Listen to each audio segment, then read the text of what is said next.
Há um segredo antigo, repetido em símbolos, mitos e escrituras, mas quase nunca explicado em voz alta. Não é um segredo guardado por capricho, e sim por perigo. O poder que ele entrega pode libertar um homem ou destruí-lo por dentro. Durante séculos, esse mistério foi sussurrado apenas em círculos fechados, velado em parábolas, escondido atrás de deuses, serpentes e anjos de fogo. Chamaram-no de grande arcano, o conhecimento proibido que liga o sexo ao sagrado, o corpo ao invisível, o desejo humano ao próprio mecanismo da criação. Quem observa só a superfície vê histórias infantis, uma serpente num jardim, um fruto proibido, um casal expulso do paraíso. Mas, por trás da fábula, há um código. A mesma serpente que aparece em Adão e Eva, reaparece como Quetzalcoatl entre os astecas, sobe pelo caduceu de Hermes na Grécia, enrosca a espinha dos iogues no Oriente. Civilizações que nunca se encontraram registraram a mesma imagem, uma força serpentina adormecida na base do ser humano, capaz de elevá-lo à divindade ou de lançá-lo no abismo. As tradições antigas diziam: há uma só ciência, um só caminho, mas muitas máscaras. Religare, no latim, significa unir, yoga, no sânscrito, também. Gnosis, na Grécia, e Da'at, na cabala hebraica, apontam para o mesmo ponto. O conhecimento que não é teoria, é contato direto com o divino. A Bíblia, lida como enigma e não como folheto moral, descreve uma árvore do conhecimento do bem e do mal que não é botânica, é sexual. O fruto proibido não é uma maçã, é o uso profano de uma energia capaz de abrir os olhos do homem para ser como os deuses. O texto sagrado insinua, mas não explica. Cabalistas avisaram: as histórias são um manto, o sentido real está por baixo. O Zohar chamou a narrativa de roupa externa, criada para mente simples. Apenas os instruídos veriam o que a roupa encobre. O cristianismo literalista herdou o casaco sem a carne, condenou o sexo como mal, mas esqueceu que o próprio mito indica algo mais profundo, não o ato em si como pecado, mas a forma ignorante de gastar a força que deveria ser usada para subir, e não apenas para descarregar. As escolas de mistério sabiam: tudo começa no sexo, mas não termina nele. Deus, antes de ser imagem de um velho barbudo, é apresentado como Elohim, plural. Deuses e deusas, masculino e feminino fundidos num único ser andrógeno primordial. Quando essa unidade se manifesta, divide-se em dois polos, espírito e matéria, pai e mãe, positivo e negativo. O ser humano é filho dessa divisão, uma alma repartida em duas naturezas, masculina e feminina, que se atraem porque, no fundo, querem voltar a ser o que eram antes da queda.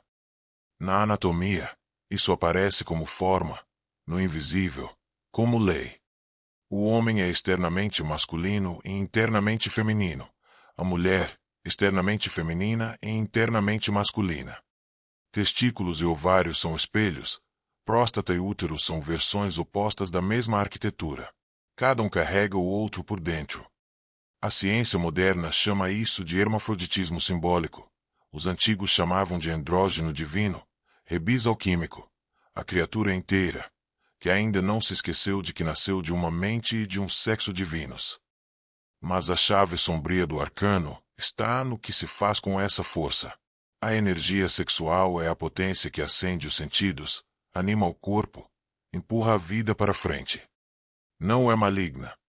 O mal começa quando ela domina a mente, quando vira vício, compulsão, vazio disfarçado de prazer. Ao ser desperdiçada compulsivamente, essa força corta a ligação com os sentidos internos, atrofia a alma, apaga a lembrança do sagrado. O pecado original não é o ato de sentir desejo, é o ato de reduzir uma energia divina ao uso mais baixo possível, até transformar o homem em escravo do próprio fogo. Nas tradições ocultas, esse fogo tem um nome, Kundalini. Os sábios do Oriente diziam: Kundalini liberta o sábio e escraviza o nécio.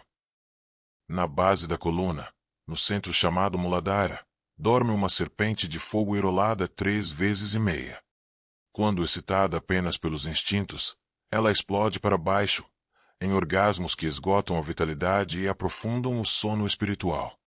Quando despertada com disciplina e conhecimento, ela sobe pela coluna vertebral, atravessando centros de energia como degraus ocultos, até tocar o cérebro e incendiar a consciência. A coluna, com suas 33 vértebras, foi comparada à escada de Jacob, à idade de Cristo, aos graus secretos da maçonaria. Em torno dela, duas serpentes sutis, Ida e Pingala, feminino e masculino, lua e sol, sobem em espiral, encontrando-se no topo. É o caduceu de Hermes desenhado no corpo humano. Quando o homem e a mulher se unem sexualmente, acionam esse circuito inteiro. Se ignoram o mistério, tudo termina em descarga e cansaço. Se conhecem o arcano, o ato físico se torna laboratório, o lugar onde o fogo é domado, sublimado e devolvido, gota a gota, a sua fonte espiritual. Os alquimistas chamaram esse processo de casamento místico. Não era metáfora romântica, era descrição técnica. O enxofre, espírito, o mercúrio, alma, e o sal, corpo, precisavam ser cozidos sob um fogo secreto, a própria energia sexual, até se tornarem pedra filosofal, a consciência fixa, desperta, impossível de ser quebrada pelo tempo. O mesmo fogo que, usado para baixo, escraviza, usado para cima, santifica.